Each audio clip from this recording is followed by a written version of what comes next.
Ei, aqui é a Iana Coimbra, jornalista, pesquisadora, doutora em comunicação, escritora, mãe, leitora compulsiva, e este é o podcast Aqui Tem Textão. No episódio de hoje, a gente conversa com a Raquel Rocha, que está longe, está lá nos Estados Unidos.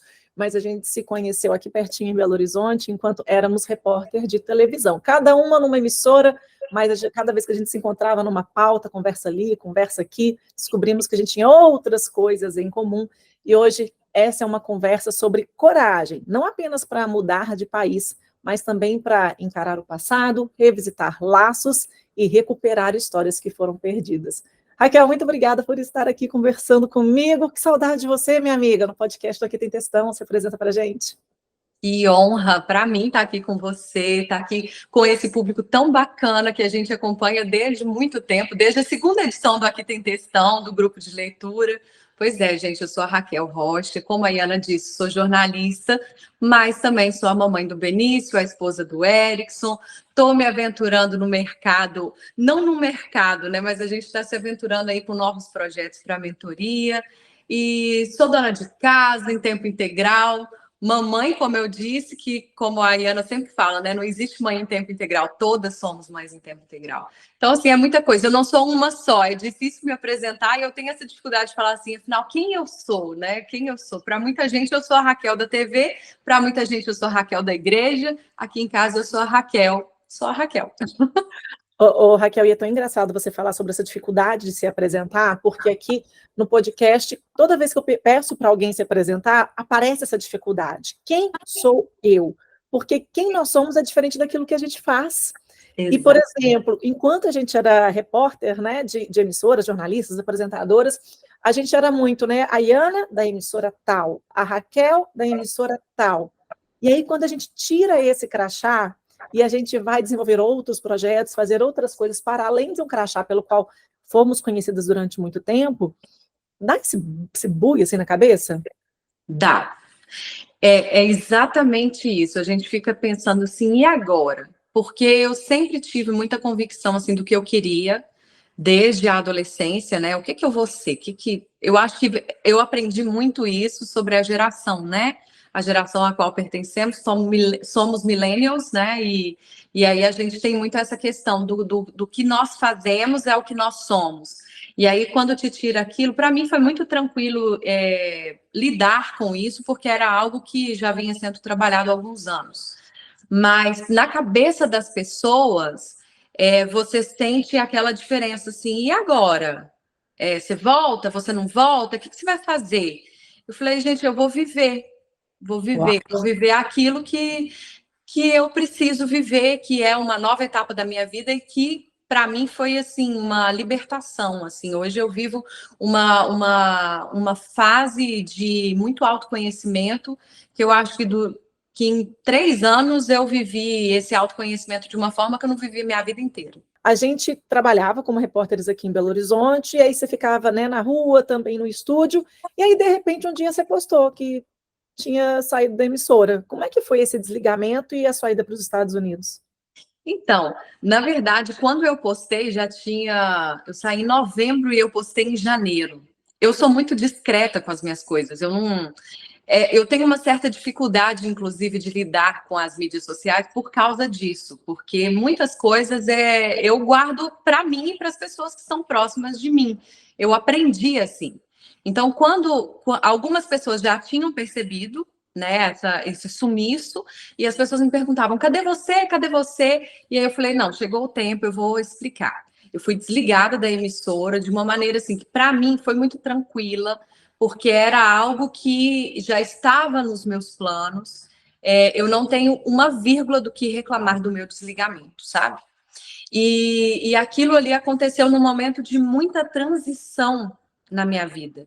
Eu tinha muitos projetos para 2022 e isso veio de encontro com uma necessidade que a gente tinha mesmo, assim, de sair daquele ambiente que para mim durante anos foi muito tranquilo, foi realização de sonho, eu alcancei muitas coisas que eu almejava, mas chega um tempo que você precisa entender, assim, ou você dá um passo para frente, assim, para você mudar a sua vida, ou você vai continuar fazendo aquilo a vida inteira e talvez vai chegar num certo ponto que você vai olhar para trás e falar assim, poxa, eu podia ter arriscado mais. E aí, ao mesmo tempo, nos bastidores da vida pessoal, tinha muita coisa acontecendo também, né? Muitas. 2020, para mim, foi um ano muito bom, assim, apesar da pandemia, profissionalmente foi um ano muito bom, porque foi quando eu pude ter a vivência da apresentação, que era uma das coisas que eu almejava durante a minha carreira e eu tinha feito só esporadicamente, né? Eu não tinha uma frequência muito grande com a apresentação. Embora eu sempre fui muito apaixonada com a reportagem, porque eu sempre gostei de rua, né? Eu nunca me imaginei fechada num lugar, trabalhando ali o dia inteiro, eu sempre gostei de rua. Então, quando aconteceu a pandemia, né, o apresentador, o Eduardo Costa, queridíssimo, que para mim é uma grande inspiração, ele era maior de 60 anos, ele precisou voltar para casa, né, por uma questão de segurança, e aí eles falaram, olha, a partir de amanhã você está no estúdio, não sei por quanto tempo. E aquilo foi se prolongando, para mim foi uma vivência maravilhosa na minha carreira, porque eu nunca imaginei que eu fosse dar conta durante tanto tempo, né? E aí, chega final de 2020, setembro, foi assim, começou o caos de tudo, né? Da minha vida pessoal. Eu tenho dois pais, né? Meu pai biológico, meu pai de criação, que é meu pai de coração, e começou uma crise, né, no casamento da minha mãe, que tinha mais de 30 anos, e aquilo mexeu muito comigo. Eu estava justamente ali naquela transição e eu passei problemas sérios com o meu pai, como nunca, né? Minha mãe casou com ele, eu tinha 4 anos, e aí eu comecei a ter um problema de relacionamento muito grande com ele por causa da crise do casamento deles. E aí, logo depois, o meu pai biológico morreu. E ele estava num asilo, né, em Campo Belo, que fica no sul de Minas. Ele já era idoso e aí ele teve Covid. Acho que 25 idosos no lar tiveram e ele foi o único, infelizmente, que faleceu. E aquilo ali juntou tudo, né? Eu não vivi luto do meu pai biológico porque eu estava vivendo um luto de um pai vivo.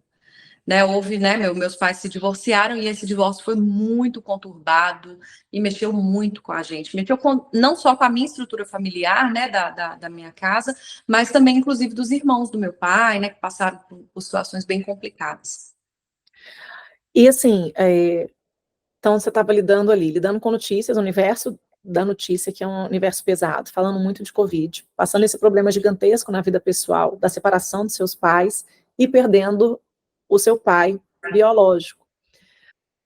E detalhe, você já era uma mulher casada, você já tinha sua própria família. Você sente como que essas relações assim anteriores, né, de paternidade, maternidade, não importa quantos anos a gente tenha, continua gritando e nos atravessando e afetando a nossa existência?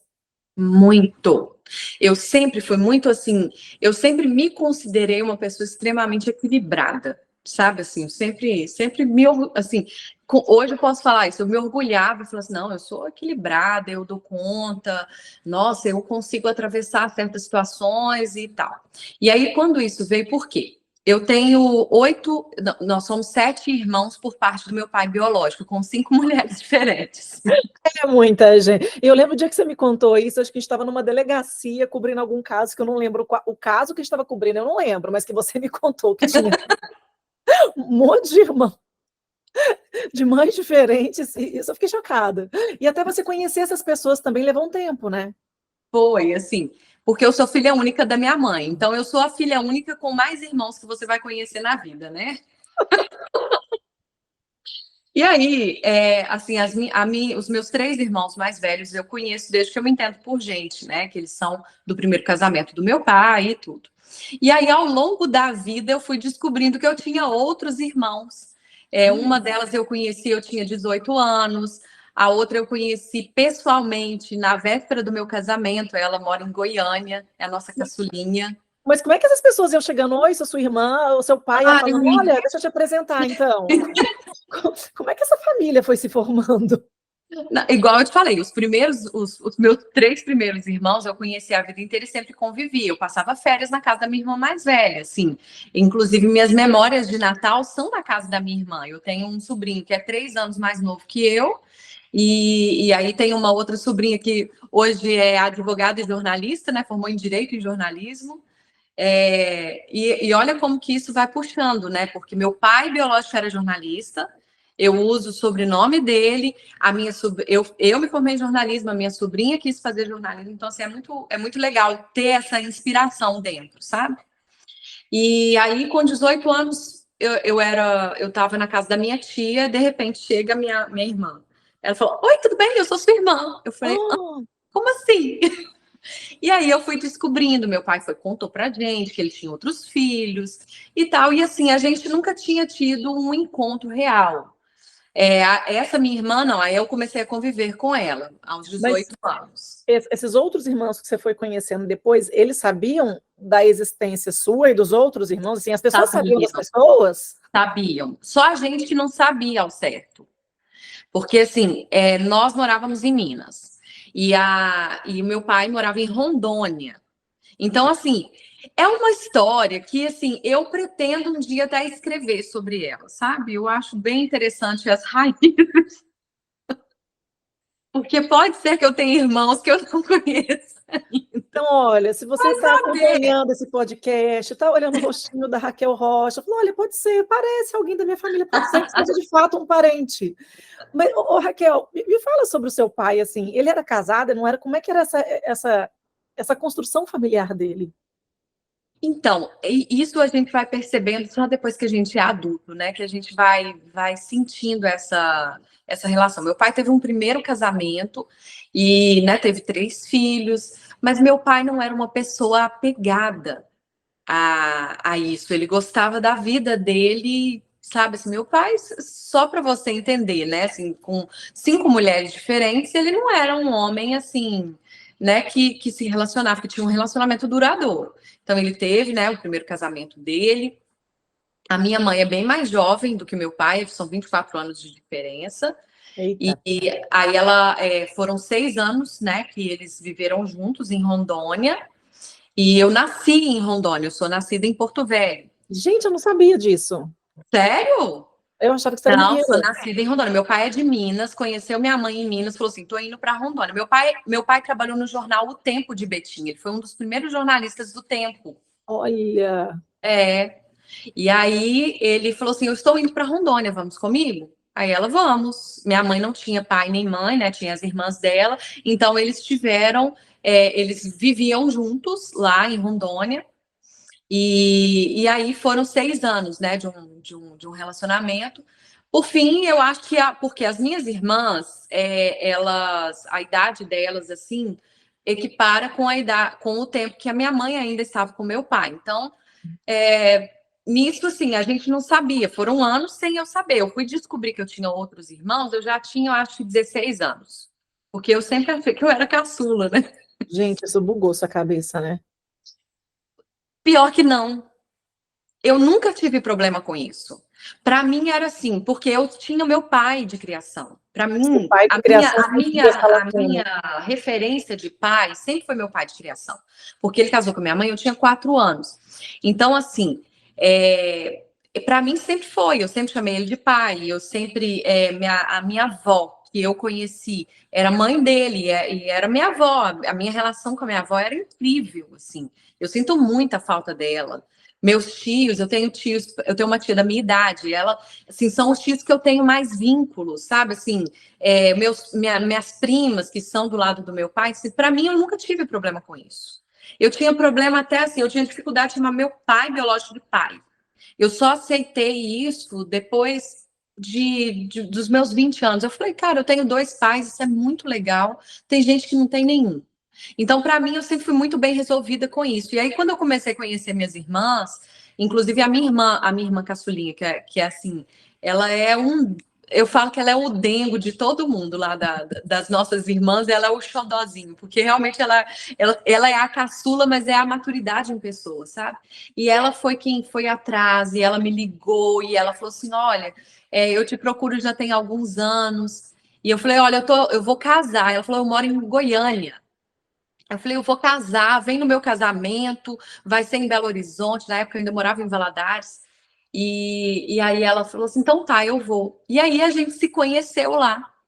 Apresentei ela para as minhas outras irmãs. E aí o vínculo começou. Hoje eu tenho um vínculo muito forte com as minhas irmãs. Aí anos depois eu achei a minha irmã de Rondônia. Ah, Que aí eu achei ela no Facebook e aí assim foi aquele negócio. Eu falei, aí eu, olha, eu não sei se você sabe quem eu sou, mas eu sou sua irmã e tal. E foi aquela felicidade. Montamos um grupo no WhatsApp, minha filha. Até hoje a gente tem esse grupo e de vez em quando a gente se fala porque é cada uma mais assim atarefada que a outra. Então assim, tô passando só para falar que amo vocês, com muita saudade. Encontro mesmo assim que a gente conseguiu, nós 5, foi só no meu chá de bebê do Benício. ô, Raquel, e como foi com o seu pai, quando você ia falando, olha, conheci mais uma irmã, olha aqui, agora, ele sabia que vocês estavam fazendo esse movimento, porque ele Ele pode ter sabia. facilitado esse caminho, né? Olha aqui, ó, todo mundo é irmão. Não, mas Como eu é acho isso? que nem ele tinha notícia das pessoas. Porque assim, eu fiquei 13 anos sem ver meu pai. Meu pai morava em Rondônia, e ele não vinha a Minas. Ele ficou sem vir a Minas durante 13 anos. Mas vocês se falavam pelo telefone, assim, Sim, alguma a gente se falava. Era mais raro. Na época não tinha muito esse negócio de telefone, né? De celular. Eu ligava na rádio, ele trabalhava na Rádio Caiari, em Porto Velho. E aí, de vez em quando, eu ligava, ô pai, e aí, como é que você tá? Eu sou uma pessoa um pouco desligada, assim, sabe? Então, assim, a minha outra irmã sempre falava com ele, a mais velha sempre foi muito presente. E assim foi. Então, tem anos, por exemplo, eu tenho um irmão mais novo que eu não conheço pessoalmente, que Meu Deus, mora em Rondônia. ele tem quantos Esse, anos? esse era uma luta para a gente conseguir. A gente teve que fazer um trabalho de pesquisa para encontrar. E assim, aí a minha irmã que mora em Rondônia hoje tem super contato. Ele, por exemplo, é o barbeiro do filho dela. Entendeu? Assim, a gente é um negócio muito muito legal assim, porque eu tenho uma afinidade com as eu não que eu não tenha com os meus irmãos, mas homens, você sabe, eles são mais desligados disso, mas com as minhas irmãs eu tenho uma afinidade assim que, nossa, como é gostoso ter elas na minha vida, sabe? Raquel, como transformar algo que tinha tudo para ser um trauma em algo que não é um trauma, mas na verdade é algo que você enxerga como positivo na sua vida? Olha, eu falo que assim, a minha mãe, ela é muito responsável por isso. Sabe, minha mãe sempre, ela nunca falou mal do meu pai para mim. Ela nunca falou assim, seu pai fez isso. Não, minha mãe sempre falou. E por eu ser mais desligada, minha mãe sempre falava assim. Inclusive meu pai de criação, ele falava assim, não, você tem que, né, ligar para seu pai e tudo, porque a minha relação com os meus pais era muito bem estabelecida. E eu acho que isso fez com que fosse tranquilo para mim. Para as minhas irmãs também, eu não vejo assim um trauma delas com a gente, né? Com a nossa história. Cada uma tem a sua demanda, né? De coisas que elas viveram, diferentes talvez das que eu vivi, e cada uma trata disso de uma forma, e são todas assim. Eu vejo mulheres muito curadas, sabe? Assim, porque a ausência de pai é muito séria. E hoje eu sinto isso, assim, porque como tinha tudo muito bem estabelecido, eu na vida adulta vivi um trauma que eu falei assim, nossa, se eu tivesse vivido isso na infância, talvez eu teria lidado com isso de uma maneira diferente. Então, para mim sempre foi muito bem resolvido. E eu não sei, eu acho que foi isso, é muito, muito baseado, assim, eu sou muito baseada na minha fé. A minha fé que eu tenho minha vida com Deus, ela é esteio para absolutamente tudo na minha vida, entendeu? E eu acho que isso foi uma cura. E aí, quando você viveu todo esse drama, então, né, de perder o seu pai biológico, com quem você conseguiu, né, assim, apaziguar a história em relação a ele, né? Você tinha esse pai, ok, é meu pai, e colocou ele na posição que ele deveria ocupar ele na sua vida, agregando irmãos, né? Construindo essa relação, e aí você perde essa referência do seu pai de criação, que na realidade é a sua referência de pai, aí sim o luto veio com tudo, né? Foi. Porque nos últimos anos eu tinha estabelecido uma relação muito boa com meu pai biológico. porque ele foi morar em Minas, então eu conseguia ver ele com mais frequência. Meu pai era muito rabugento. Nossa, meu Deus. Ele via a gente, ele não sabia falar uma coisa boa, assim, tipo, nossa, você tá bonita. Ele Não, falava assim, ele falava assim, você tá gorda. ai, Meu pai era esse tipo de pessoa. Mas eu que sempre beleza. levei. Como é que A você gente, traduzia isso na nossa cabeça? De você tá gorda, de que, olha, ele tá falando que estou me alimentando bem. Como eu que... olhava e falei assim, pai, aí eu sabe o que eu falava? Eu falei, pai, Ah, também tava com saudade. Por quê? Nessa fase da vida eu já entendia, meu pai era uma pessoa ferida. E pessoas feridas ferem pessoas. Então eu não brigava com ele, eu não falei, ai, pai, eu também tava com saudade, mas eu tô bonita, não tô? Então eu sempre falei assim, as minhas irmãs também sempre levaram na brincadeira e tal. Mas eu as conseguia, coisas que ele falava não feriam vocês? Ou feria e você para mim, ignorava? para mim não. Eu, não sei, algumas coisas que meu pai falava que machucavam eram coisas relacionadas a Deus. Meu pai tinha uma má relação com quem era Deus. A visão dele de Deus era muito diferente da minha. Então, algumas coisas eu ficava triste. Não me feria, eu ficava triste, sabe? Mas nunca me feriu, assim, o que ele falava não me feria. Porque, assim, eu tinha conversas com ele sobre coisas que ele fez, sobre as memórias dele. Eu descobri coisas importantes sobre o passado da minha família. O meu tio foi um dos fundadores da UNB, sabe? Uau! Frei Mateus Rocha, sabe? Eu não sabia disso, eu não tinha esse conhecimento. Meu pai viajou, meu pai participou de coberturas importantes, sabe? Então, assim, essas coisas foram legais de saber como que era meu pai. E como que você E foi construindo essa história de quem era o meu pai para além daquilo que eu sei do meu pai? Ele foi te contando, você foi fazendo esse trabalho investigativo com a sua própria família ou ele trouxe essas informações para você? não, ele trazia as informações e eu pesquisava. Entendeu? E aí eu falei, uau, que legal e tal. E ele, assim, sempre foi muito assim, ele tinha. Meu pai era muito inteligente, sabe? Assim, ele era culto, ele conversava de um jeito assim que eu achava bonito o jeito que ele conversava, eu me identificava com algumas coisas e fui construindo isso.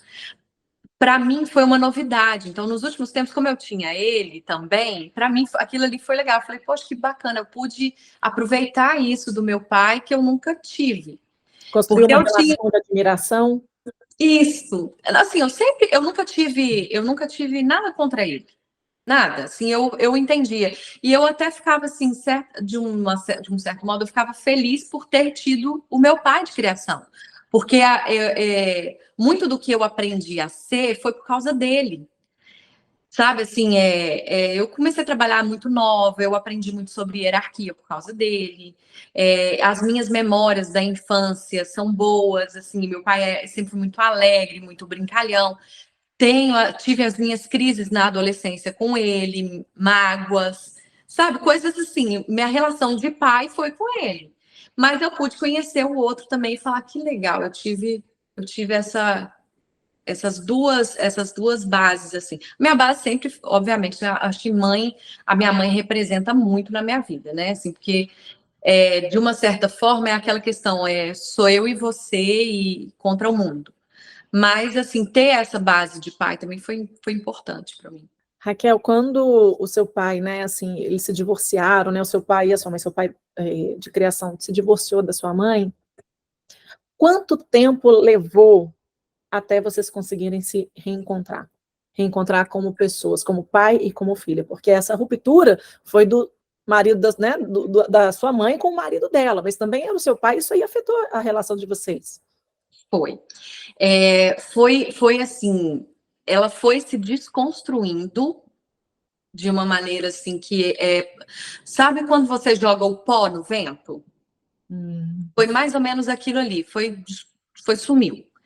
E aí, para mim, porque eu sempre tive, assim, uma paixão com meu pai. Assim, a minha relação com ele, as pessoas sempre olhavam assim, ninguém nem falava assim, ninguém nunca falava. Se eu não falasse que eu não era filha dele, ninguém falaria. Filha biológica, né? Justamente por causa da relação que a gente tinha construído ao longo do tempo. E aí, para mim, assim, até eu aceitar a escolha que o meu pai tinha feito, até eu compreender que ele tinha direito a escolher o que ele quisesse, porque ele era adulto e ele mandava na vida dele, levou um tempo. A gente, muitas vezes, as conversas que a gente tinha, né, eu acabava brigando, porque para mim eu tava assim, era como se uma adolescente ferida tivesse ressurgido, entendeu? Então, assim, eu tinha dificuldade com aquilo.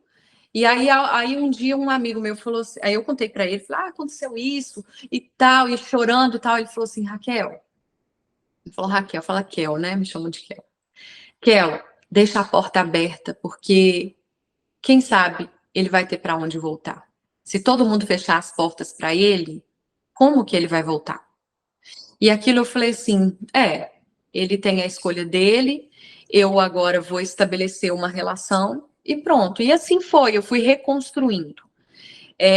Eu fiquei praticamente 2 anos sem ver meu pai, porque quando eu vim para cá, a gente não estava numa fase boa, sabe? Então aí eu fiquei um tempo sem ir, e agora eu estive no Brasil, né, em novembro, e aí reencontrei com meu pai, foi muito bom, e a gente se fala, né, e tudo, assim, é diferente, mas é meu pai, é aquele mesmo sentimento, né, com uma estrutura diferente, com uma configuração diferente. Seus pais continuam separados? Sim, continuam separados. Mas, assim, com aquela configuração diferente, né? É meu pai, não deixou de ser meu pai, né? E tudo. E isso, para mim, assim, vir para cá, as pessoas, assim, eu vim no auge de uma tristeza muito grande dentro de mim, né? De um dilema interior. Então, vir para cá, para mim, foi bom, no sentido de sair daquela.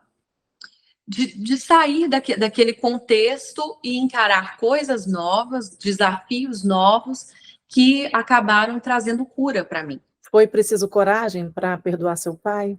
Foi preciso coragem, não, eu não digo para perdoar, porque assim, desde o início, porque eu acho que perdão é uma decisão, na verdade, não é um sentimento, né? É uma decisão que vai gerar o sentimento. Então, assim, desde o início eu perdoei, mas até gerar esse sentimento e aceitar, foi preciso coragem para aceitar que as coisas a partir daquele momento seriam diferentes. E aí falar assim, ok, a vida continua, ela não acabou por isso, né? E estar aqui hoje, para mim, foi assim, engraçado como que foi, assim, foi num período difícil, né, de lidar com uma série de sentimentos, de ressignificar várias coisas, e aí, para mim, foi uma cura estar aqui. Porque tudo isso aconteceu justamente nesse período também que você estava ali começando, né, encerrando essa vida aqui em Belo Horizonte e indo para os Estados Unidos. Foi tudo ao mesmo tempo?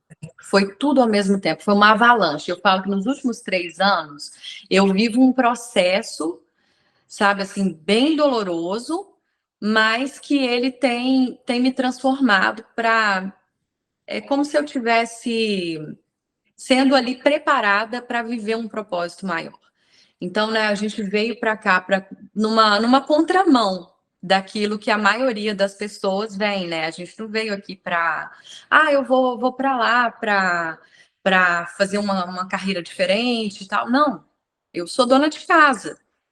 Eu escrevo, eu vou né, vou estudando e tal, porque eu gosto disso, mas assim, profissionalmente, hoje, eu sou dona de casa, e para eu aceitar isso no início, eu falei, uau, como que vai ser? E hoje eu tenho entendido. Então, a gente veio na contramão. Meu marido é pastor. Então, né, nós recebemos o convite, ele é pastor desde 2016, não, 2017, que ele foi consagrado a pastor, e aí em 2021 nós recebemos o convite ministerial, né, para atender algumas demandas específicas aqui, que havia necessidade. A nossa igreja é em Belo Horizonte, né, tem uma filial em Belo Horizonte, mas a sede é aqui, então precisava né, o pastor presidente nos convidou para poder suprir algumas demandas aqui. E aí, né, foi dada a entrada, foi feito um convite e a gente veio para atender essa chamada, assim, com muita certeza desse chamado ministerial e com esse apoio, né, porque Eu lembro muito bem, assim, de uma reunião que teve, uma reunião não, um encontro que teve na minha casa, que ficou muito guardado ali, falando assim, olha, o pessoal lá tá esperando por vocês, viu? E aí, naquele momento, assim, eu olhei e falei, tá chegando a hora de realmente fazer essa mudança total da vida. Então, não foi uma decisão do dia para a noite, mas aí 2021 já veio essa proposta e a gente tem atendido aqui essa demanda que nos foi colocada pelo nosso pastor. Em qual cidade que vocês estão? Nós estamos em Elizabeth, em New Jersey. O que para você, assim, foi mais difícil nessa transição? Ai, vamos lá. O que depois a gente termina essa conversa? Não, assim, as pessoas às vezes falam assim, difícil é a saudade, a solidão. Eu falo assim que há pessoas aqui que foram muito queridas com a gente, que são muito queridas. Então, assim, elas facilitaram. Eu falo assim para muitas pessoas, falo, olha, você faz o meu processo ser mais leve. Sabe, tem pessoas assim, eu tenho uma amiga da igreja que ela me liga, olha amiga, tô ligando só, tô aqui no trânsito, tô te ligando para saber como é que você tá. Aí eu tenho outra que é assim, uma fofura em pessoa, que é gentil e sabe assim, que tá sempre preocupada comigo. Tem outra, ô conversuda, vem cá, como é que você tá? Que assim, já ganhei a fama, sou conversuda. Então, assim, conversuda, amiga. Então, assim, são várias, eu posso citar várias. Eu tenho uma amiga que eu fiz aqui em 2018, quando eu vim para cá, que eu estava grávida do Benício, e que a gente tem filhos da mesma idade, que são nascidos, são super amigos. E isso vai facilitando, né? Você vai vendo, assim, os irmãos da igreja sempre preocupados com alguma coisa, se a gente está precisando. Minha vizinha aqui, que é dona da casa onde a gente mora, ela é muito querida conosco. Então, são essas pessoas que vão facilitando esse processo para a gente. E que você Mas, acha? assim, eu não respondi sua pergunta, né? Não, mas está tudo bem, eu já descobri que jornalistas, repórteres são péssimos entrevistados, eles não respondem aquilo que a gente pergunta, e está tudo bem. Você quer responder a minha pergunta, amiga? Olha, eu vou te falar, minha maior dificuldade no início foi lidar realmente com a minha rotina, porque eu tinha uma rotina muito, como o povo fala aqui, uma rotina muito busy, né? Assim, muito agitada. E falando nisso, eu agora misturo falar português com inglês, com expressões que antes eu achava que eu falava assim, eu nunca vou falar assim, e agora eu falo. Uhum. Então eu era. Eu imagino com o Benício, né, aprendendo como é que deve estar sendo a conversa dentro de casa, né? Não, ele fala assim, mamãe, wait, mamãe. Espera. Então, assim, ele mistura. E é muito bom, é muito fofo. Então, assim, essa dificuldade que eu tive foi justamente de lidar com essa rotina. Agora eu sou dona de casa, eu tenho, né? E aí eu comecei a aprimorar coisas dentro de mim que eu não sabia que eu tinha. Por exemplo. Porque antes eu achava que eu só sabia fazer. Eu falei assim: se eu sair do jornalismo, o que eu vou fazer? Eu não sei fazer nada. E aí eu descobri que eu posso ser uma boa dona de casa, que eu gosto de cuidar de certas coisas da casa que antes eu não gostava, que eu passei a me preocupar com o ambiente da minha casa, que antes, assim, eu deixava passar despercebido, e eu percebi que isso facilita muito, inclusive no nosso, por dentro, como que a gente está por dentro, né?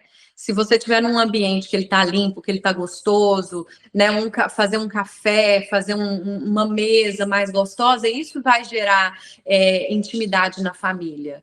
Então, assim, hoje eu cuido da minha família com muito mais apreço do que eu cuidava antes. Ainda é um desafio, porque eu sou muito desorganizada. Amiga, pensa. Então, assim, para mim, assim, é muito, sabe? Assim, eu pôr uma mesa, eu deixar minha cozinha arrumada, para mim isso é muito, porque é um acontecimento. É uma vitória, é uma conquista. É uma conquista. E eu consegui sentar. Hoje eu tenho tempo de devocional, eu tenho tempo para ler um livro. Assim, hoje eu vou assistir uma série que ela vai ser assim, para eu pensar mais, sabe? Eu sei lá, eu estou me descobrindo uma pessoa bem assim, eu estou gostando desse meu tempo sabático, sabe? E o que mais que você está descobrindo em você dos seus talentos? Daquilo, dos seus interesses? Mudou? Aquela Raquel que morava aqui no Brasil, que era jornalista, que fazia um monte de coisa, os interesses, eles mudaram? Mudaram. como mudaram. Eu gosto muito de música, né? Você sabe disso, eu sou ministra de louvor também, e aí eu assim, sempre almejei muito o ministério de música. Sou compositora e tal, aí eu fui e falei aqui, eu faço parte do grupo de louvor daqui, mas eu virei professora de escola dominical, de crianças e de mulheres. Então, assim, eu não sabia que eu gostava tanto de ensinar. Então, eu hoje tenho, assim, é um trabalho minúsculo, né, comparado com o que talvez eu já tenha feito, pode ser minúsculo na visão das pessoas, porque as pessoas hoje, elas se preocupam muito com essa evidência, né, a mídia social, você tem que estar sempre em movimento, você tem que estar sempre aparecendo, tem sempre que ter uma novidade, e aí eu olho para tudo isso um pouco de fora, eu falo, eu não quero isso para minha vida, eu acho que isso escraviza as pessoas, então eu estou ali com as minhas crianças de 3 e 4 anos. Nossa, uma fase super fácil, né? Não, super linda. Só que não, né? Meu filho, quando eu comecei a dar aula na salinha da escola dominical, foi por causa do meu filho, porque as mães se revezavam.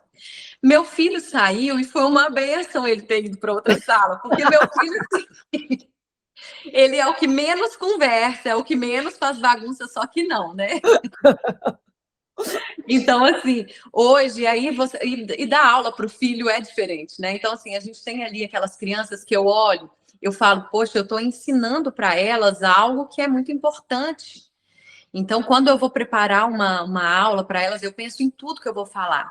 E é uma dificuldade, porque muitos deles têm dificuldade com o português, né? Então, aí tem uma aluninha nossa lá, Olivia, fofíssima, ela não fala português. Então, a gente tem que dar aula em português e inglês e ali misturando e tal. E tem o desafio de dar aula para as mulheres, que para mim, assim, é maravilhoso também. Já pude dar palestra para algumas mulheres, né? Eu já fazia isso no Brasil, mas aqui eu pude criar um vínculo com isso, um laço de entender, de falar assim, eu gosto de trabalhar com mulheres, eu gosto de trabalhar com coisas assim mais profundas nessas mulheres, coisas, ressignificar a vida, olhar para a vida de outra maneira, além daquela caixinha que nos é imposta, só de trabalho, trabalho, trabalho, casa, casa, casa, casa, igreja, igreja, igreja. Sabe, nós somos muito mais do que isso, nós somos munidos de sentimentos, munidos de conquistas, de derrotas, de medos, de situações que a gente enfrenta com coragem, e assim vai. Você se achava uma pessoa corajosa? Não. Nunca me considerei uma pessoa corajosa. Por quê? Porque eu sempre fui muito movida ao medo. Não, eu não posso te dizer assim, é um dilema, é o que eu falo, eu não sou uma só, eu não me considero assim, eu não sou uma pessoa só. Eu sou corajosa para algumas coisas, mas para outras eu sou extremamente medrosa. Então, assim, meu primeiro ato de coragem, como você sabe, né, que eu já contei aqui para o pessoal, sou filha única da minha mãe. Embora eu tenha meus 7 irmãos, eu sou filha única. Então, eu sempre vivi muito ali grudada com a minha mãe. E o primeiro ato de coragem que eu tive foi quando eu saí de casa aos 22 anos, que eu fui morar sozinha em Governador Valadares para eu trabalhar.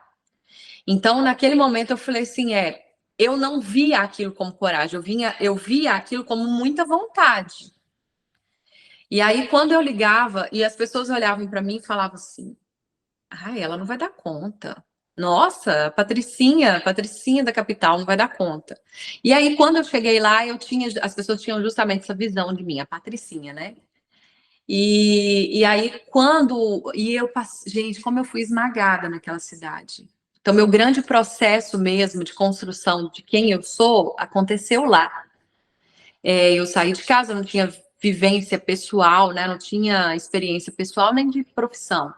Então, assim, eu fui muito esmagada naquela cidade, mas também eu pude colher bons frutos. Foi lá que eu conheci meu marido, né? Foi lá eu casei, vivi lá durante algum tempo. Tenho minhas cunhadas, minha sogra, meu sogro, né? Que são pessoas muito queridas para mim. E aí, olhando para trás, sim, sou uma pessoa corajosa, né? Vim para cá, né? Meu marido, eu confio muito na habilidade dele, sabe, de lidar com certas coisas. Então, assim, eu nunca tive esse medo. Tenho muitos medos. Medo de quê? Muitos. Medo da perda, sabe, assim, das pessoas que eu amo. Eu tenho medo disso. É algo assim, por exemplo, quando eu perdi meu pai biológico, eu consegui lidar com aquilo, acho que sempre porque eu na minha cabeça, assim, como ele estava mais distante, eu lidei bem com a morte dele. Talvez porque você já tinha a sensação de não tê-lo tido? Isso, exatamente isso. Mas, assim, eu tenho medo do rumo que as coisas tomam no mundo, sabe? Às vezes, se eu me deixar levar, eu vivo com medo. Mas eu aprendi que coragem não é ausência de medo. Coragem é você fazer o que precisa ser feito, mesmo você estando com medo. Então, assim, o medo, ele, na dose certa, ele é muito bom, porque ele te protege. Mas hoje, assim, eu descobri que eu era uma pessoa extremamente medrosa nesse processo dos últimos 3 anos. Porque aí eu fui ver, nossa, mas eu tenho medo disso, eu tenho medo. E, Ana, eu tinha medo de fazer aula de inglês, porque eu tinha medo que as pessoas me criticassem. Eu falei, gente, aí hoje eu olho e falo, gente, eu estaria numa sala de aula em que as pessoas também não saberiam e que estavam ali para aprender. E Então eu teria facilitado protelei. o seu processo, né? Hã? E teria facilitado muito o seu processo. Muito. Aí, quando eu realmente encarei isso, eu já estava adulta, já trabalhava, eu consegui concluir meu curso de inglês, eu já estava grávida, quase ganhando neném. Pelo menos fiz. Me viro hoje, não me considero uma pessoa fluente, porque eu ainda tenho, eu travo em algumas coisas, mas eu me viro e hoje, quando eu ouço, sabe, assim, meu filho conversando, eu vejo uma série, eu converso com alguém, eu falo, uau, eu venci isso. Eu nunca me imaginei, eu sempre falo, não, eu sou muito ruim em inglês. Então, hoje, aí a pessoa, aí às vezes a gente tem medo de fazer certas coisas por medo da crítica, porque eu tenho dificuldade por lidar com a crítica. Até hoje, principalmente de fora, até que eu não ligo muito, não. Mas eu tenho medo da crítica das pessoas que estão perto de mim. Sabe? E aí, lidar com isso é o quê? É coragem. Você tem que ter coragem para falar assim, não, eu sou falha. Realmente, nisso aqui eu preciso melhorar. Então, eu sempre lidei com humor, né? Assim, sempre. Não! E lidei com humor, né? Cobrindo aquilo, ou então falando, não é verdade, e encarando de uma forma assim. E é engraçado porque você vem de uma profissão em que a gente é julgado o tempo inteiro, né? Quando você trabalha em televisão, a crítica chega, assim, é de todos os lugares. Você sentia isso na rua? Sentia, e assim, eu sempre tive uma necessidade muito grande de aceitação. Eu nunca liguei da pessoa assim, eu nunca liguei para estética, sabe assim? Se alguém me chamasse de feia, mas assim, duas coisas que sempre me ofenderam muito. Você é chata, né? Você não gosta de você, ou então que eu sou burra, sabe? São duas coisas que sempre me ofenderam muito. E aí, quando eu tinha assim, eu percebi que eu tinha um público bem assim fiel, sabe?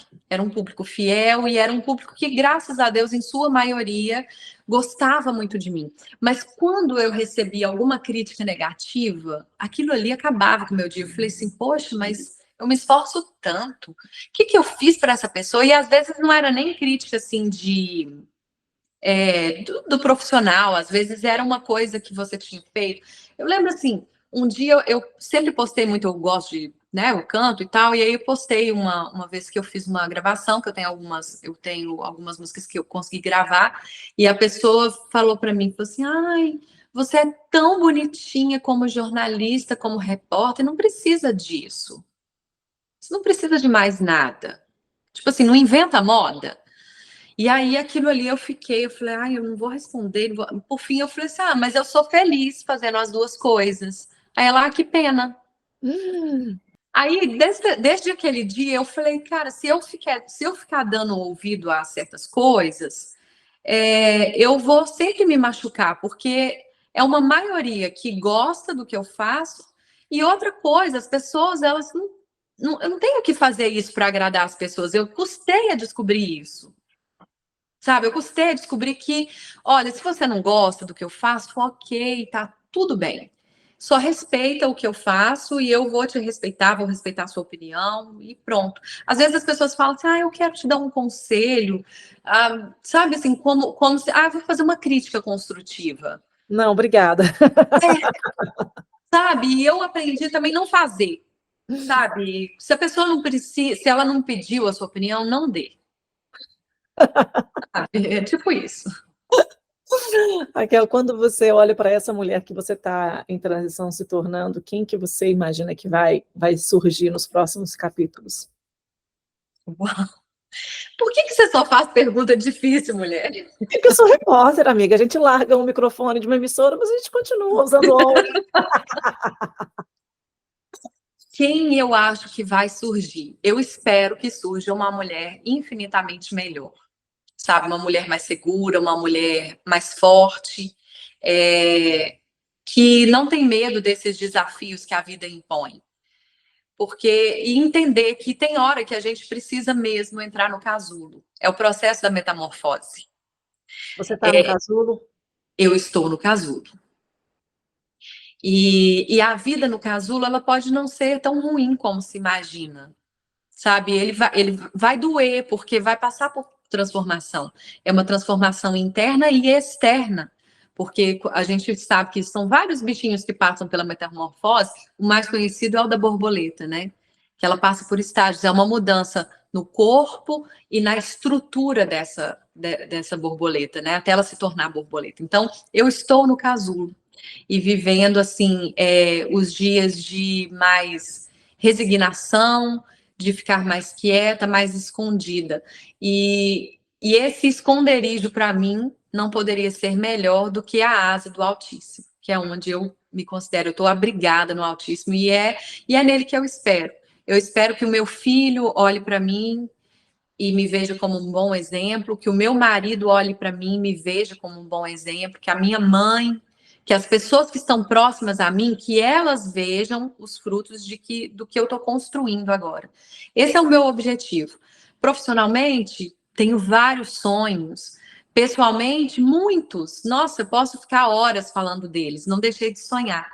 Mas eu acho que estar aqui dentro, às vezes nesse lugar de resignação, às vezes as pessoas têm essa mania de desprezar esse lugar do secreto, né? Que ninguém está te vendo, mas ele é imprescindível. É um lugar incrível. Eu estou feliz. Eu falo assim que eu nunca produzi tanto como eu tenho produzido agora, que eu estou praticamente ociosa, né? Aos olhos dos outros eu posso estar ociosa, mas eu nunca produzi tanto. Eu costumo chamar isso, Raquel, de coragem invisível, porque a gente a gente é muito associado, a gente leva muito a pensar a coragem como aqueles atos heróicos. Por exemplo, eu tenho cenas muito claras, né, do Erickson, seu marido, que é jornalista também, e eu conheci como repórter. Na época eu trabalhava na TV Alterosa e eu ficava muito, né, assim, naqueles horários de jornalista, né? Uhum. E o Erickson também, ele era repórter da madrugada, acho que na Band, acho que nesse tempo era da Band, né? E eu lembro do Erickson muito destemido, assim, né? Dentro desse conceito de coragem que a gente tem, de entrar em delegacia, entrar em cela, eu ia atrás dele, né? E aí ele entrevistando bandido, né? O que você fez, tal, que não sei o que lá. E eu ia ali na cola dele, testando a minha coragem. E a gente tem essa coragem, né? Dos bombeiros que a gente vê em ação, das pessoas que têm atos heróicos. Mas tem essa coragem invisível, que é quando a gente está nesse lugar que nem sempre é confortável. Pode parecer que você está num lugar extremamente confortável. Poxa, você está nos Estados Unidos, você está ali pertinho de Nova York, você está aí nessa delícia. Vida, no inverno. Lá fora agora está -1, amiga. É isso que eu ia falar, tem neve, tem um climinha, né? Que a gente aqui que está sempre morrendo de calor, acho uma delícia. Mas o seu ato de desaparecer, de não estar fazendo, de não estar entregando, é um ato de coragem. E eu lembro que quando você saiu, né, de onde você trabalhava, e aí as pessoas perguntavam muito assim, para onde você vai agora? O que você vai fazer agora? Você não vai voltar para a televisão? É porque as pessoas acham que a coragem é isso, né? É você ir de um lugar e ir para um outro lugar maior, ou mais visível, o que as pessoas entendem talvez como melhor. Mas eu vejo que essa coragem invisível de você sair desses lugares tidos como de mais visibilidade, né, de mais prestígio, ela é tão corajosa quanto daquelas pessoas que entram dentro de um presídio para entrevistar pessoas perigosas, tidas como perigosas. Então, quando eu olho a sua história, eu olho o que você está vivendo hoje, eu vejo coragem, porque foi preciso coragem de deixar um monte de coisa para trás, né, para você estar hoje vivendo o que você está vivendo, e nesse processo de casulo e transformação que você está passando. Assim, é como você falou, a gente realmente veio para um processo bem diferente do que a maioria das pessoas vem. Então, assim, a gente abdicou de muitas coisas. E muitas pessoas chamam a gente de malucos, né? Mas a gente tem muita convicção do chamado, muita convicção do que tem para ser realizado. E nenhum processo é fácil, sabe? Nenhum processo é fácil. Todos os processos que nós formos passar podem ser curtos ou longos, mas eles vão ter algum grau de dificuldade. Então, assim, hoje a gente vive esse processo assim para viver um propósito maior. Então, como eu sempre falo, assim, as pessoas às vezes falam assim, você fala muito de Deus, você não desvincula. Eu falo, não consigo. Tá dentro, para mim é integral, eu não consigo simplesmente desvincular. Agora eu sou crente, agora eu não sou crente. Ou agora a minha fé, ela vai, não, mas não tem a ver com religião. Tem a ver com quem eu sou. Então, assim, eu acredito piamente naquilo que Deus preparou para a gente e que tem coisas que Ele vai te dar a direção, mas você que tem que dar o passo. Deus te dá a direção, mas ele não vai pegar você e vai te levar. Então, às vezes você vai parar no deserto. Às vezes você vai, né, quando sua caminhada começar lá no deserto, que você for sair daquele deserto, você vai ter que ter atitude para sair. Então, hoje a gente vive isso, sabe? É essa coragem mesmo de encarar e de falar sobre isso, né? Porque às vezes as pessoas podem olhar, nossa, mas para que falar disso? Ai, é tão pessoal. Não, mas isso pode ser fruto para uma pessoa, isso pode ser alguém que está ouvindo o podcast agora, pode estar vivendo talvez um processo parecido com o meu, né? E aí ela vai se identificar, e isso vai fortalecer, e talvez vai gerar um insight nela que ela vai falar, uau, eu também preciso fazer isso, né? Até isso é um dos seus projetos aí da leitura, né? Porque eu já participei e foi assim, para mim foi um divisor de águas. Eu queria que você soubesse disso. Ai, que bom saber disso. Para quem está fazendo aí, né, essa edição do Coragem, eu não participei dessa. Participei da Sociedade do Cansaço, amiga. A exaustão foi um marco, aquela edição. Foi muito bom, porque a partir daquilo ali que começou aquele processo dentro de mim de eu olhar e falar, eu preciso realmente sair dessa zona onde eu me coloquei. A mudança, ela gera incômodos, né? Porque se você está encaixado, é como se você estivesse encaixado. E aí, de repente, você fala, não, isso aqui está muito apertado, eu preciso sair dessa caixa. Então, você vai ter que empurrar daqui, empurrar, vai gerar incômodo para você e gerar incômodo para quem está perto. E cada um vai saber lidar com isso, né? Eu estou aprendendo e, assim, as pessoas falam, você é muito calma, nossa, como você é resiliente. Não, gente, eu surto. Sabe? Essa voz calma, esse sorriso leve. Mentira, você eu dou umas gargalhadas altas, eu falo, eu brinco, mas, gente, eu surto. E quando eu surto, é terrível. Só meu marido e meu filho que sabem. Ai, Jesus. Eu sigo uma mulher que ela é psicóloga e ela fala assim, e ela fala e tal, aí um dia ela contou justamente sobre isso, sobre um dia que ela gritou e falou, aí ela falou, gente, acontece comigo também. Olha, eu já tive esses, quando eu sinto que eu estou desequilibrando, que eu preciso de dar essa surtada, eu deixo as crianças em segurança e falo, fica aqui que a mamãe vai ali, ó. Aí teve uma vez, eu fiz isso.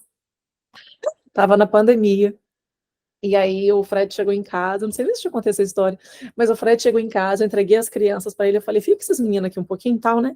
E aí eu fui pro quintal e dei uns berros, assim, tá bom. Era eu gritando comigo mesma, era eu gritando com o medo, era eu gritando com as incertezas. Eu espero que os vizinhos não. Acho que eles não acharam que eu estava gritando com eles, né? Porque eles não bateram aqui na porta, a gente não conversou sobre isso, acho que com os vizinhos ficou tudo bem. Mas eu acho interessante você trazer isso, porque a gente tem que ter coragem para lidar com as nossas limitações também, né? Coragem e entender que a gente tem. Porque às vezes a gente quer dar conta de tudo. É aprender a falar não. Não, eu não posso, ou eu não quero fazer isso. É aprender a dar um tempo. Porque, assim, a gente quer sempre estar em movimento, né? Ah, eu preciso fazer, eu preciso fazer. E às vezes a gente acha que esse movimento é a evidência. É as pessoas verem que você é uma pessoa de sucesso. Porque a gente viveu isso durante muito tempo em evidência, né? Sim. Eu vivi 16 anos com essa carreira, né? E foi muito bom, me colocou em posições muito boas, assim, me formou como pessoa também. Mas eu hoje entendo que a evidência, muitas vezes, ela não é o resultado do sucesso.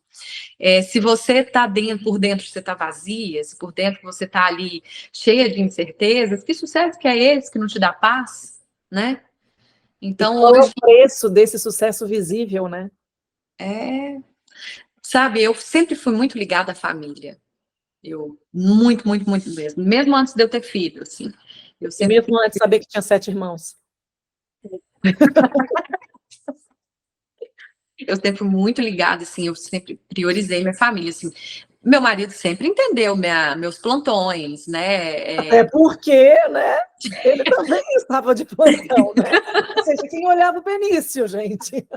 Quando Minha mãe. esse pai e essa mãe estavam de plantão, a criança não ficava sozinha. Não, A e vovó O Erickson não estava mais no jornalismo. Depois que eu tive o Benício, o Erickson não estava mais no jornalismo. Ah, verdade, ele saiu Ele antes. tem, ele tem, né, deixou 2 empresas lá no Brasil, meu filho. Então, assim, a minha mãe sempre foi muito. Minha mãe, gente, assim, minha mãe é. Eu tenho uma admiração muito, muito grande. A gente tem as nossas diferenças, obviamente, né? Que a minha mãe, às vezes, Mentira, tem não. ela Nenhuma. fala assim: eu não te criei assim, menina. Ai, gente, eu não estou preparada para ter essa conversa com os meus filhos no futuro. Ai, você sabe que eu penso nisso também? Ai, Jesus. E aí mas eu tenho uma admiração muito grande por ela, justamente assim, minha mãe sempre pegou muito assim. Eu falo que minha mãe sempre soprou minhas asas, sabe? Minha mãe sempre vai. Ela fala assim, para ela é muito difícil, né, tá lá. Ela já veio aqui uma vez, para ela é muito difícil. Para mim também, eu sinto muita falta da minha mãe. Minha mãe é a pessoa que eu sinto falta todos os dias, né? Sinto falta dos meus amigos e tudo, mas da minha mãe, não. A minha mãe é a minha saudade diária. E, e eu, assim, ontem o Benício perdeu o primeiro dente. Ai, que Virou. fofo. Primeira janelinha. E aí ela fica, ai, meu Deus, eu não tô vendo isso de perto e tal. Então, assim, quando a gente vai vendo, assim, tudo que a gente deixou para trás, mas que vai construir, aí você fala, realmente tem que ter coragem para você enfrentar isso. Para enfrentar, inclusive, as consequências disso, né? Porque por mais que, né, aqui tem muitas coisas boas. Eu sou feliz, né? Desde a primeira vez que eu pisei aqui, eu sempre gostei muito. E eu sempre falei que eu ia morar em Nova York. Não moro em Nova York, mas eu moro a 20 minutos de Tá Nova na York. região metropolitana de Nova York. E assim, às vezes eu olho, eu falo, cara, eu tô ali do lado, poderia ir, mas né, não é todo aquele encanto, assim, quando você tá aqui, não é todo aquele encanto, né? Que é bem complicado, é muito trânsito, é a rotina, não é turismo, né? Então, assim, quando eu vejo tudo que a gente deixou para trás e tá aqui, mas aí você olha para frente e fala assim, não, mas tem um propósito. Tem um propósito. E aí, eu acho que é isso, a gente saber pelo que você está lutando, pelo que você está vivendo, né? Qual é o seu objetivo? Não desviar dele. entender que você vai ter que remanejar certas coisas. Eu remanejo a minha saudade. Ai, eu tô te ouvindo aqui pensando, né? Assim, é coragem para lidar com os processos, é coragem para olhar para frente, é coragem para ressignificar o passado, é coragem para escolher os laços que importam, né? Porque quando você vai atrás de irmãos que você não conhecia, e você fala, peraí, eu me importo, vamos criar um laço aqui, eu vejo tanta coragem, né, nas suas atitudes, porque eu acho que coragem, eu falo muito isso, coragem, apesar de não ser um verbo, é uma palavra que te invoca um verbo, né? Você tem que ter coragem para fazer algo.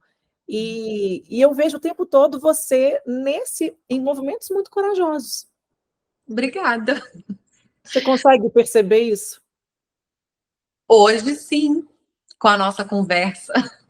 Quando você me fez o convite, coragem. Eu falei, gente, mas logo eu.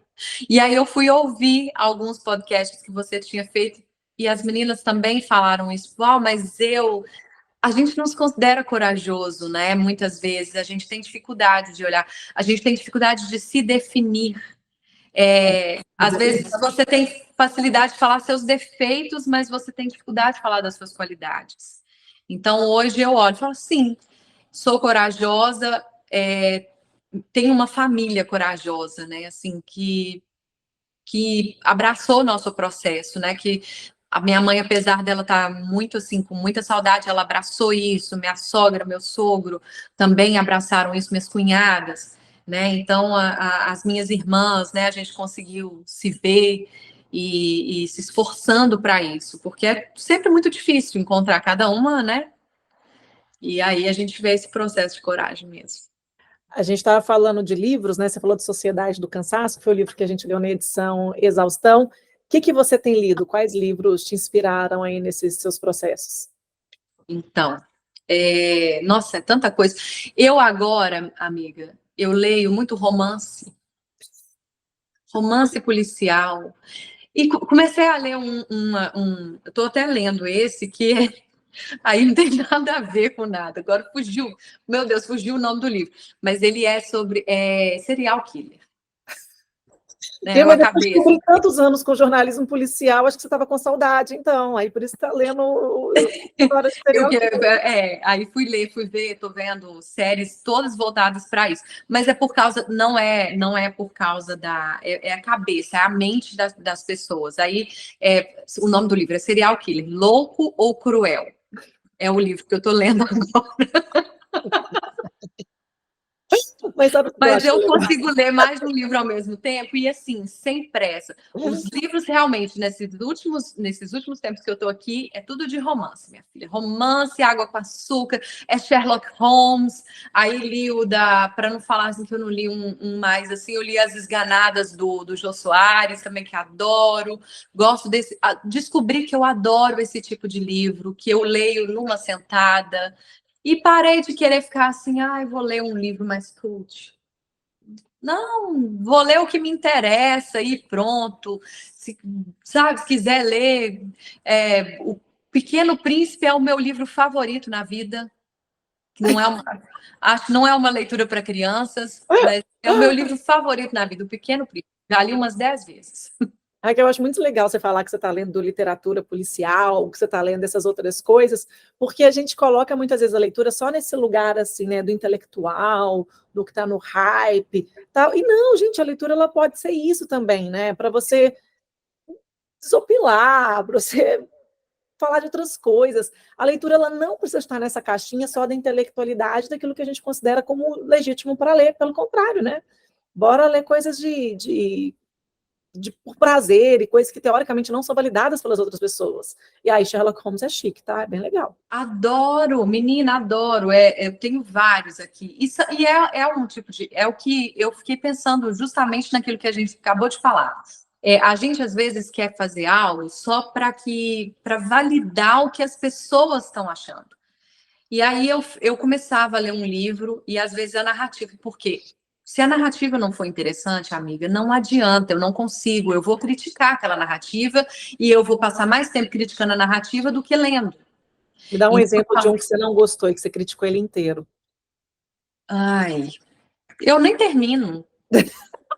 Sério, eu não Qual que consegui. foi o último que você abandonou, então? Conta isso que você abandonou. Deixa eu lembrar.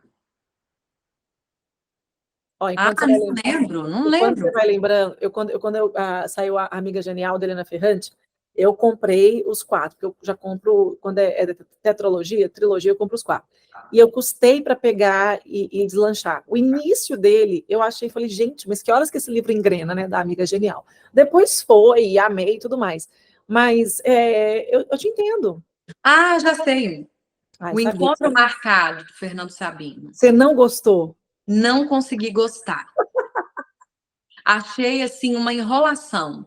E o negócio não chega, não chega, não chega. Aí, por fim, eu falei, não aguento mais. Parei na metade dele. E é um livro famoso, né?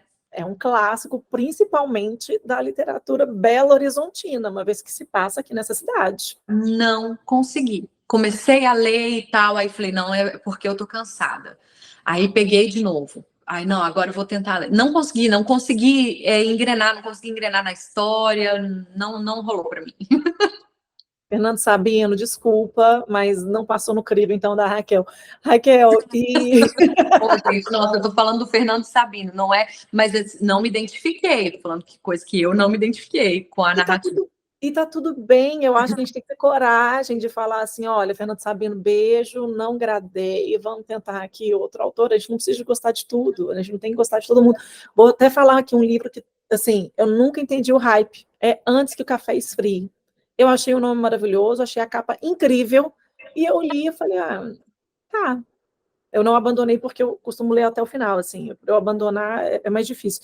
Mas eu fiquei esperando ficar bom, sabe? Fiquei, não, Aham, agora vai. E quando acabei, ok, legal, tal. Mas assim, não mexeu com você. ah, esperava mais. Eu esperava mais. Amiga, para a gente poder encerrar essa conversa, me conta, o que é coragem para você? Coragem, como eu disse, não é ausência de medo. Coragem é você fazer o que é necessário na hora que for necessário, mesmo você estando com medo. Isso para mim é coragem. Você já sabe quais são os seus próximos atos corajosos? Jesus, essa mulher só faz pergunta difícil. Senhor, eu vou colocar ela nessa condição um dia. A gente pode pensar numa temporada assim, vocês me entrevistam, façam as perguntas difíceis que eu respondo. Olha, eu vou te falar que o meu próximo passo corajoso com certeza vai ser na maternidade. Como eu te disse, o dente do meu filho caiu ontem, o primeiro dente, e eu sei que agora começa uma nova fase. Então, eu estou me preparando justamente para isso. Esse período que eu estou aqui, eu tenho percebido essa necessidade, sabe, de uma presença integral. Não física, mas uma presença assim de hoje. Eu falo assim, meu tempo de qualidade com você, essas atenções. Então, assim, eu considero sim que vai ser um momento assim, de muita coragem para poder lidar com o que está por vir, com essa mudança, né, da carinha de bebê para carinha de rapazinho. Olha, já tinham me avisado que a maternidade é assim, né? É passar de fase, né? O neném nasceu, você achou que tá difícil, calma.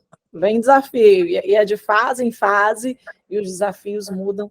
E eu acho que a vida da gente é muito assim, né? Os desafios, eles mudam. A gente muda.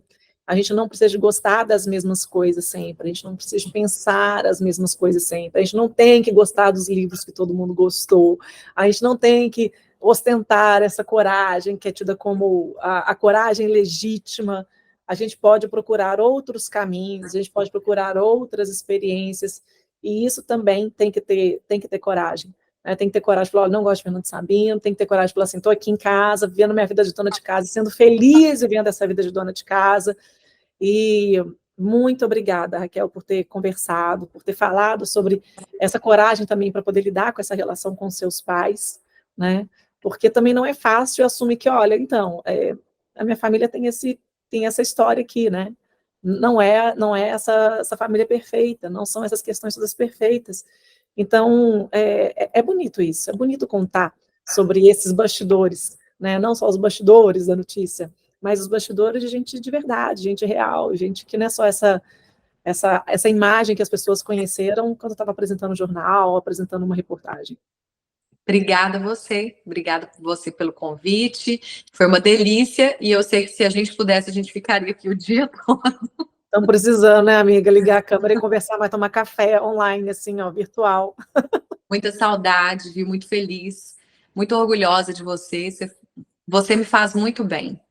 E eu tenho visto isso, que como você faz bem para as pessoas, isso é motivo de muito orgulho para mim, assim, de fazer parte de uma parte da sua vida, de ter essa amizade que não precisa dessa presença física, né? Mas que ela é muito gostosa, muito quentinha no coração.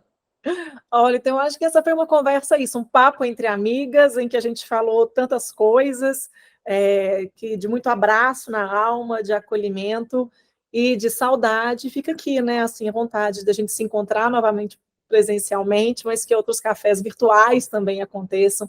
Obrigada, viu, Raquel? Foi meu beijo para você, para o Erickson, para o Benício, que vocês continuem aí fazendo o que vocês precisam fazer com a coragem, um cadinho de medo também, porque o medo vai junto, mas com certeza fazendo diferença na vida das pessoas. Porque tem que ter muita coragem para deixar o que vocês deixaram no Brasil, para estar aí, né? Deixar carreiras consolidadas, trabalhos consolidados, para viver uma estação que pode ser vista pelas outras pessoas como menos importante, né? Mas não é a visibilidade e que vai medir o que é sucesso, o que não é, o que é uma carreira bem-sucedida, o que não é, o que é uma vida feliz e o que não é. Vocês se consideram felizes? Muito, muito. E com propensão, assim, para ter mais, sabe? Assim, é claro que a felicidade não é a ausência de tristeza também, né? Tudo faz parte disso, mas eu me considero uma pessoa feliz, uma pessoa realizada. E dá para ver essa sensação de realização no seu sorriso, no seu olhar e em tudo que você tem feito. Quem quiser te acompanhar, conversar com você sobre mentoria, você está dando mentoria de comunicação, né? Ajudando Tô, as pessoas a comunicarem melhor. minha filha, e tô adorando, assim, tem sido bem legal, assim, montado para... É mais voltado para mulheres, né? Justamente por causa desses processos que a gente vive. Quem quiser pode me procurar pelo meu Instagram, que é o Raquel Rocha Oficial, e o meu profissional é o Essence Comunicação. Essence com um... Como é que é aquele? Por baixo? Underline. Underline. E por quê? Underline. E por que essência? Porque eu revelo o melhor da sua essência, meu amor. Ah, Transformo sem que você perca a sua essência. Mas é uma das coisas que eu quero trabalhar. Eu fiz uma mentoria com a Roberta Marques, que é maravilhosa, e a gente falou muito sobre essa questão da essência, que não existe uma caixinha, nem todo mundo é igual, nós somos todos diferentes, então todo mundo tem uma essência. Como que eu vou transformar uma pessoa tímida numa que vai ser falante, mas eu vou tirar a essência dela? Ou então uma pessoa que é brava, e aí eu tiro, não, você tem que ser agora calminha. Não, é essência, né? Então a gente só vai ajustar de acordo com aquilo que a pessoa precisa. qual que é a essência da Raquel? E Ana, é mais fácil falar dos outros que falar da gente. A Com minha certeza, por isso que eu estou perguntando para você. A essência da Raquel é uma essência de uma pessoa alegre, sabe, assim, que gosta de rir das situações. Eu sou uma pessoa otimista, então eu acho que a minha essência é o otimismo. Maravilhoso. Amiga, beijo, obrigada por essa conversa. Eu Beijo que... para a família. Continue sendo alegre mesmo, cantando, fazendo tudo o que você quiser. A gente não precisa estar numa caixinha só, né? E eu acho que essa é uma coisa que a sua conversa deixa para a gente também, né? A gente pode ver estações diferentes, situações diferentes, a nossa essência permanece e a gente não precisa ter um rótulo, ter coisas tão, né? Agora você está aqui, depois você está lá, e a coragem, ela vai nos movendo. Até a Exatamente. próxima, então. Até a próxima. Beijo, beijo para todo mundo aí. E fala com o Fred que da próxima vez eu não assusto ele no shopping. Isso porque a Raquel encontrou com o Fred, os meninos no shopping, eu estava fora, e aí falou com ele. Gente, amiga, isso acontece muito. Não, e eu falei como se ele me conhecesse de anos. Acontece muito, acontece muito, acontece muito. É super engraçado, acontece muito, mas ele sempre depois ele me fala, tá amiga sua aqui, ó, que sempre me conta depois. Mas pode deixar. Olha, então um beijo para vocês. Semana que vem tem mais podcast.